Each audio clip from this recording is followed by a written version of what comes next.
Hello students. In this session we are going to start the chapter which is the next module, module 8, and this is going to be mechanical properties of solids. Mechanical properties of solids. Although this chapter is a small chapter in JEE, but it has got lot of engineering applications, right? So let's start about important things in this chapter. First we'll understand what this chapter deals with. Okay, so this is going to deal with the solids, like how solids behave under different conditions when you apply some kind of external forces, because if you see any kind of solid objects, it is subjected to some kind of external forces. Under these circumstances, how does the solid behave? Sometimes the load is very high, it can break down, right? So it's very important to understand the behavior of solids. So this chapter is more about the behavior of solids,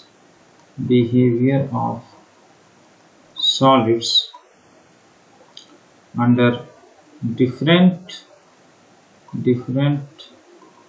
conditions of load or loadings. Loading basically means external force.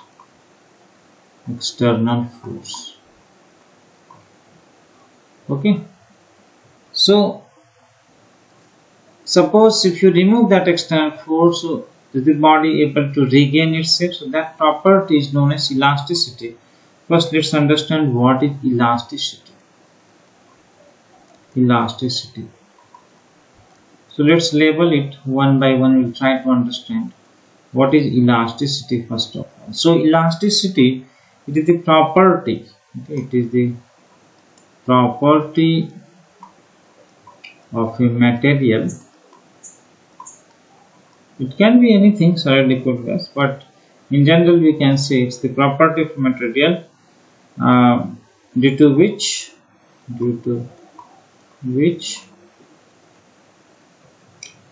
it can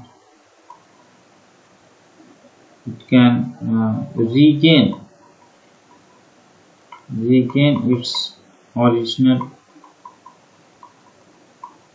shape or structure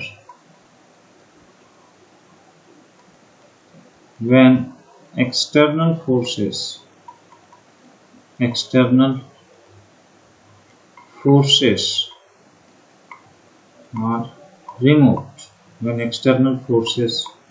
are removed. Also it deals with the strength of the body. It is related to the strength of the body. Suppose if a body is not able to regain its shape, that means it has lost its shape, it will get deformed, its structure will break down, right? So if it has high elasticity, it has high strength, right? More elasticity means more strength. More elasticity refers to more strength, right? And just opposite of that is plasticity. That means it is not able to regain its shape, right? Okay, let's understand what is the reason behind elasticity, cause of elasticity. What is the cause of elasticity? So the cause of elasticity is intermolecular force. Intermolecular force. For example, let's understand, suppose if there is a body and if it is subjected to forces, let us say like this, then what will happen? The molecules or the atoms are getting stretched up, right? The distance between the atoms will be increasing. We are applying force so that the distance between the atoms are increasing. But if you remove them, then this would be able to come back. So you are applying force here like this way. Let us say this is the external force you have applied on some atoms, but there is an intermolecular interactions, right? Or this is intermolecular force. Intermolecular force. This intermolecular force will try to restore the body back to its original position, right? So this intermolecular force is acting as a restoring force. Intermolecular force acts as restoring force. Just like a spring, if you take and if you stretch it and leave it, so it will come back to its original shape because of the intermolecular forces between the strings, right? So how does this intermolecular force behaves? And it is basically due to intermolecular force is what? It is due to the electrostatic interaction between the atoms or molecules. Suppose if there is a one atom or molecule, they have electrons, some electrons are there, orbits, nucleus is positive with proton. So what happens is there is attraction or interaction between the nucleus with the other electrons and this nucleus with the other nucleus. Similarly, the electrons of this first atom may have interaction with this nucleus of the other atom, right? And when this electron can also have interaction. So there are various kind of electromagnetic interaction or electrostatic interaction existing, and that's why we say that this is electromagnetic. So these intermolecular forces are electromagnetic in nature. Electromagnetic. Why electromagnetic we are bringing this term? Because there can be a spinning electrons or a moving charges behave like a magnet, so there can be also magnetic interactions like a moving charges behaving like a current carrying wire. So these electrons which are moving, they are producing also magnetic field, and the electrons which are moving in the magnetic field, they will be getting magnetic forces. So that's why in general we can see it's a electromagnetic. Okay, electromagnetic. So intermolecular forces are electromagnetic in nature. Okay. Right, now let's understand a little bit more about intermolecular forces. So these intermolecular forces exist within a range of nanometer or atomic size. Okay, atomic size. So intermolecular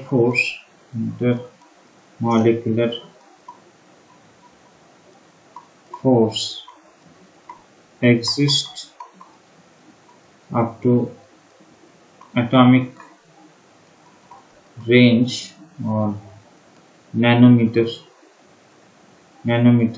level, which is 10 to the power minus 9 meters, right? So now we should understand how does the graph of intermolecular force versus distance looks like. Intermolecular force versus distance.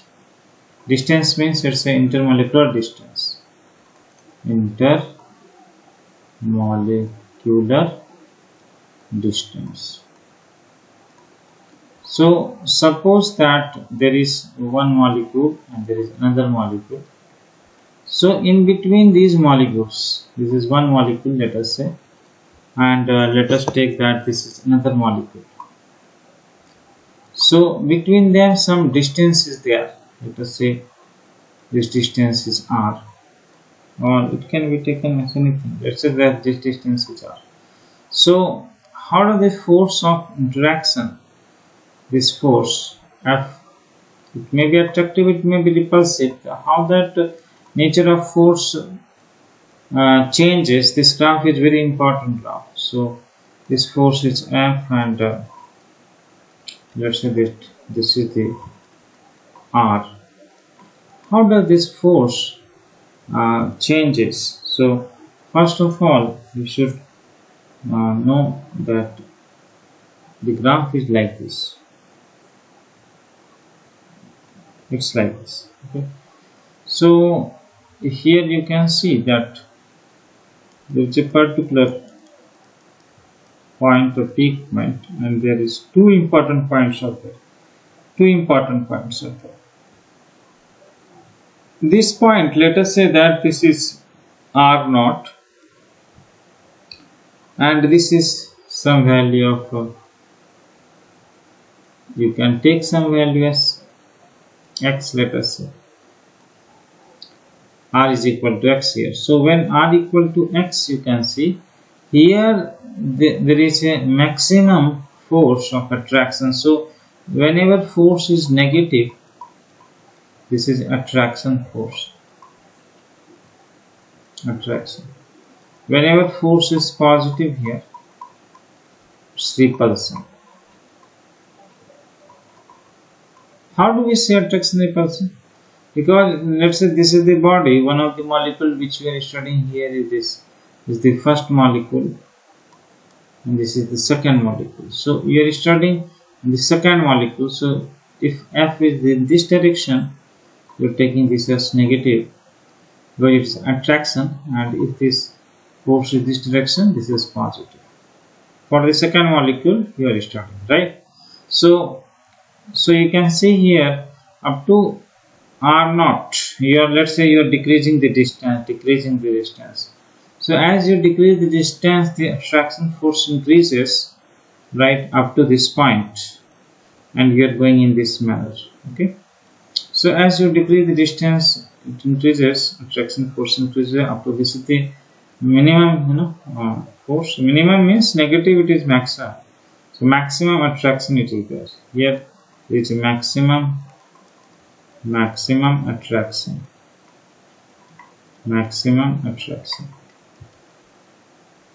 After this point, attraction decreases up to R naught. On this side we have repulsion.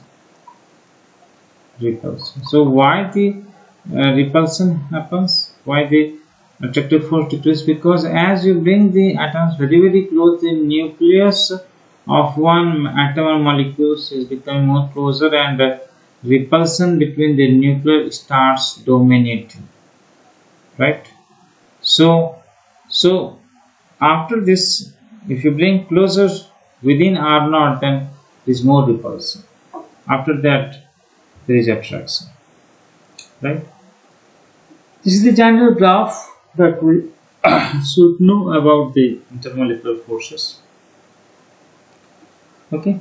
Now, how about the potential energy graph? So these interactive forces that is happening is electromagnetic, and the force is minus du by dr, we can write. So in the same graph, just extend this graph for potential energy versus position. So these 2 points you can locate. First of all,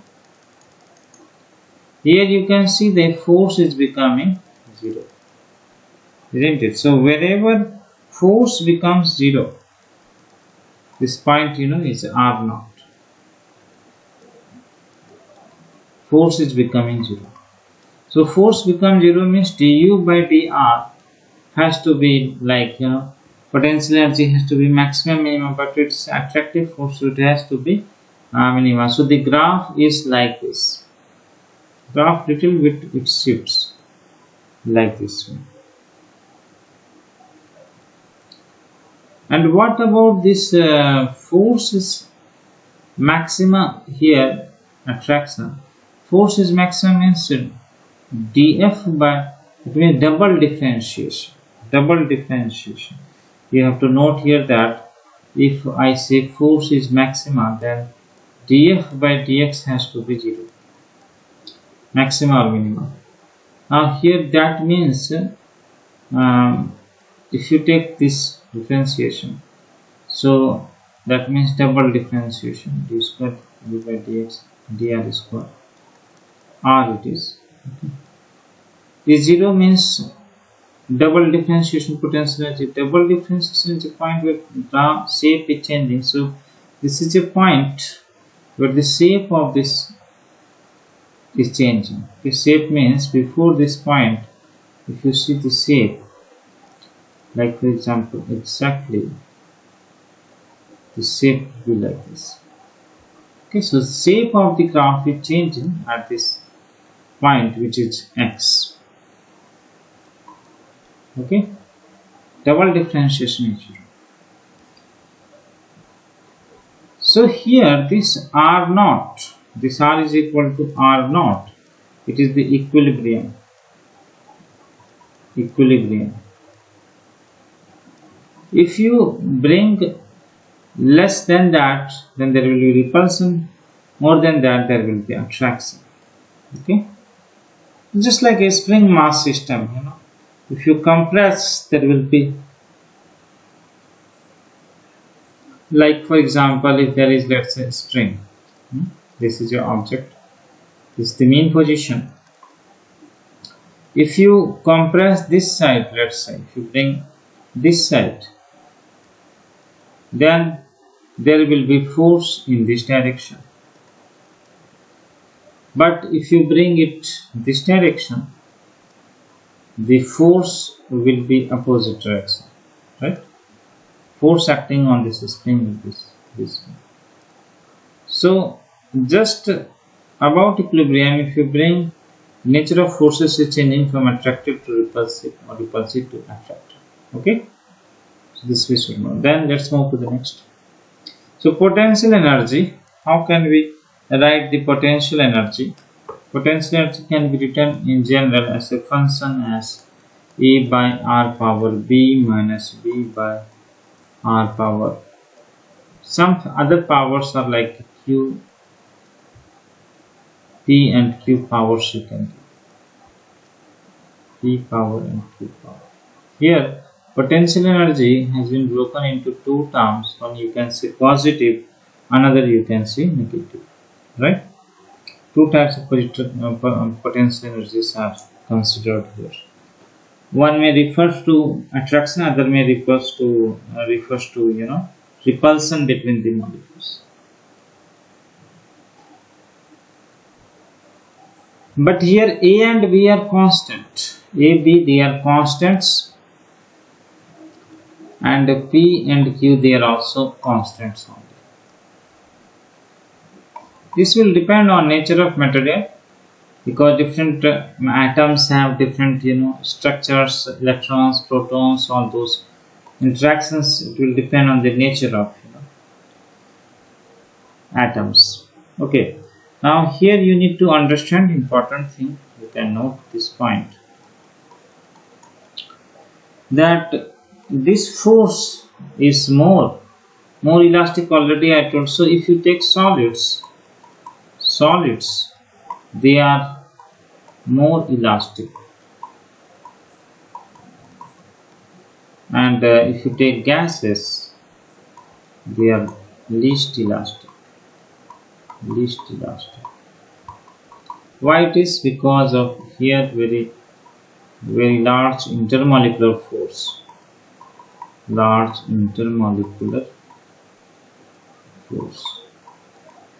And in gases the intermolecular force is least.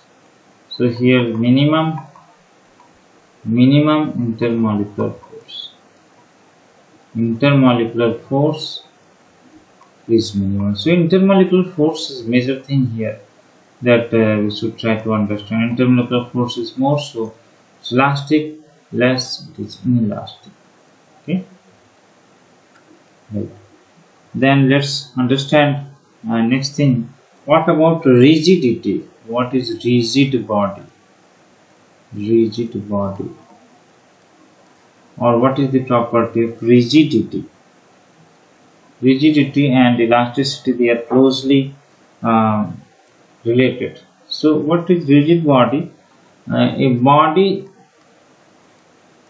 whose size and shape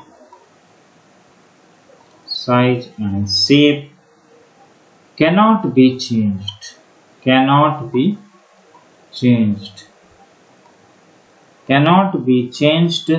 by application of any amount of external forces. So that means it's a very ideal case. Object which does not get deformed, cannot get deformed. You can apply any amount of force, it doesn't get deformed.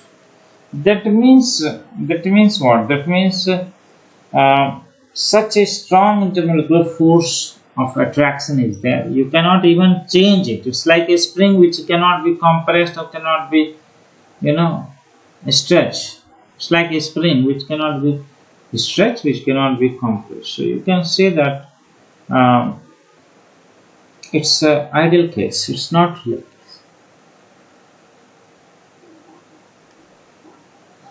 The most rigid example, if you take of the most rigid body, is diamond. In nature, it is the most rigid body. Very, very hard. Hardest, we say.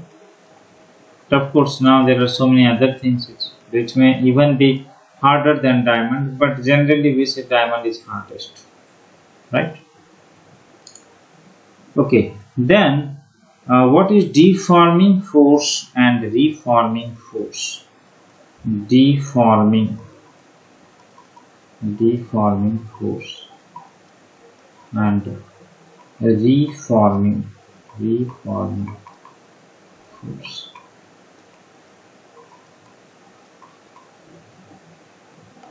So whenever a body is there, let us say if there is a body, and on this body you apply any external force, some external force you are applying. This external force has a tendency to change the shape or size of the body, right? Generally, size, when you say that its length and width can change. Suppose you are applying force like this, or you can compress the body. So if you are stretching, its length will become large and its diameter will become small. This is one effect. Here you are changing the size. Changing the size. How can you change this shape? Shape can be changed by, for example, if your body is like this, and let's say it is fixed here, and you apply external force like this way, tangential to the surface, then what will happen? Its shape will become like this. Body may deform. This deformation is like taking place tangentially. So here you are changing the shape of the body. Changing the shape of the body. Okay. More detail about this we'll discuss. But here, what is deforming force? That force which is changing the shape or size of the body. The force, the external force. This force is also external force. The external force which changes the shape or or size of the body. Such forces are known as deforming force, right?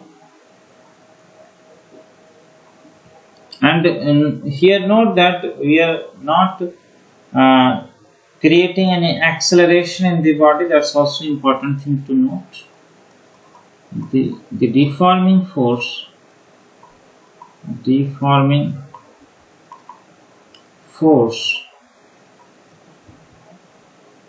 generally is not bringing acceleration in the body, right? Deforming force changes the relative position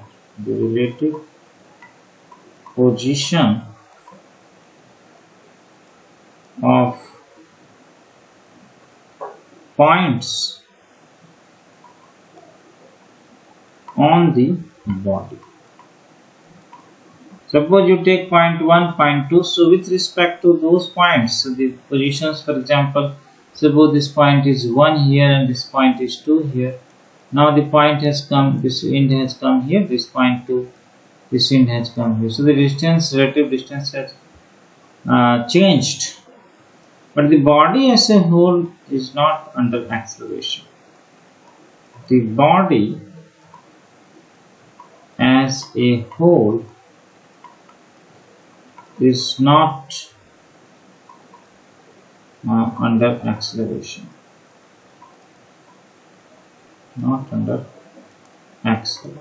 Okay. Deforming force. Now what about reforming force? Reforming force means it's the internal force which will try to bring back the body to its original position. So reforming force, it is the internal force,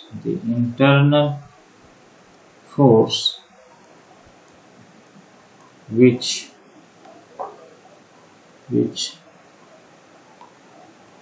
restores the shape or size of the body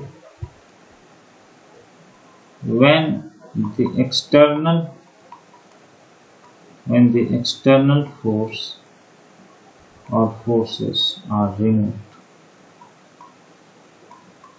So when you remove the external forces, then the internal forces are acting before also. It's not that I have shown here in this diagram only external forces acting which you are trying to apply. At that time internal forces are also acting, isn't it? But internal forces is balancing the external force. Try to understand this. Suppose for example I am showing a rod where you have applied an external force like this. Okay, the internal force are also acting here. Internal force are acting, and this internal force is actually being balanced by the external force. Okay, it is being balanced. At any instant of time it is balanced. But then you can say how it is that the external force and internal force balance, then why it is stretching? It is stretching because external force is definitely larger than internal force, but you are stretching it gradually. It's a gradual, very slowly you are trying to stretch it. You are not giving any acceleration to the body. So internal force is equal to the external force. But now if you remove external force, then what will happen? If you remove external force, then it will become unbalanced, isn't it? Because then the force which is going to act is the only internal force. This internal force. And internal force is acting and trying to bring the body. It's exactly like a spring system. Suppose for example this is a spring and this is the natural length, let us say. Now there is no force right now, but suppose I apply an external force like this way, and I apply external force like this way, and I stretch it and I bring it like this. Okay. Now at this position, if I remove the external force here, the internal force or spring force is also acting. Initially it is of course not acting because there is no extension, but instantaneously at any point of time, if you see, internal force is there. This internal force or spring force, you can see here. In case of a spring, this is the spring force, and that which is equal to minus kx, right? So that will be acting throughout the time duration. When external force is acting, that time also spring force or internal force are acting. But once you remove it, the body is getting restored because of that internal or spring force. So there is a ball, the ball and spring model. So atoms can be explained by this concept. For example, if you take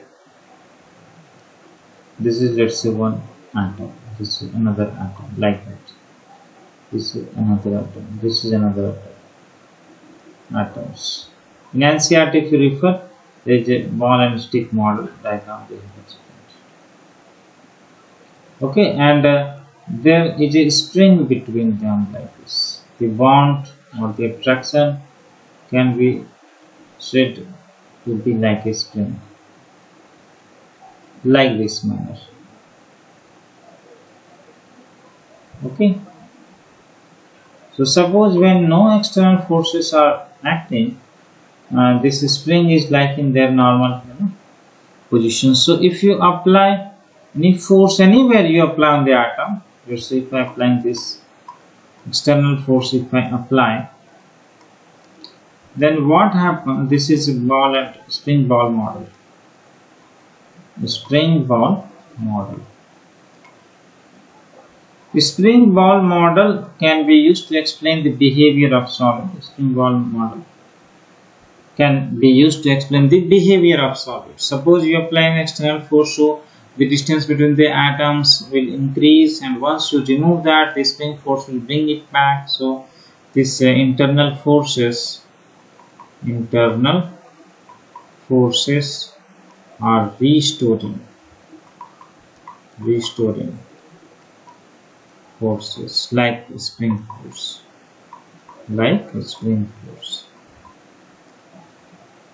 Okay, this we should know. Then let's go further. So the reason for elasticity is the internal forces which are set up inside the atom or molecule. The internal forces are the reason behind the elastic behavior. Okay, then let's know more about this. Okay, so take some example for elasticity. Already we discussed about elasticity. So take some examples of elastic behavior. Example, you can take quartz, diamond. The property due to which they are able to regain back their original shape when external forces are removed, right? These are some of the perfectly elastic material, not exactly perfect but mostly perfect, or most elastic material. Quartz and diamond can be considered as most elastic material. Nearly perfectly elastic, you can consider them. Then opposite of that, I told plasticity. Plasticity is a behavior exactly opposite. That means it will not able to regain. Okay, the property due to which body is permanently deformed, or the body is unable to regain regain its shape and size. Okay, that property is known as plasticity. So permanently body gets deformed.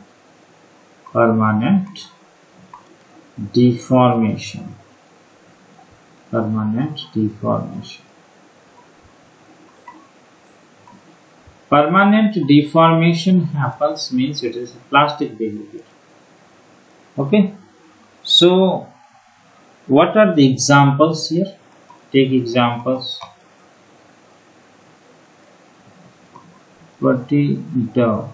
It is like dough, like some like flour you mix with water, when you are making some kind of like chapatis. When you make some dough, right? That is like that. Chewing gum, you can take one example. Chewing gum.